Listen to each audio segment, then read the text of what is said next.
Guys, friend সার্কেলের মধ্যে সবাই থাকলে কেমন মজা হয় সেটা তো তোমরা সবাই জানো। তেমনই আমরাও বেরিয়ে পড়েছি ঘুরতে। এদিকে তো প্রিয়াশা আছে, সৃজিতা আছে, আর দিশার শরীর খারাপ। দিশাও যেতে চেয়েছিল, বাট ওর শরীর খারাপের জন্য আরও যেতে পারলো না আমাদের সাথে।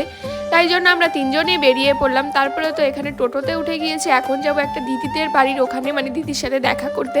আর ওই দেখো গাইস, মনা দিদি আর বুনু চলে আসছে। আর এখানে না গাইস, বাসন্তী পূজা হচ্ছিল, মানে দুর্গা মায়ের আরেক রূপ।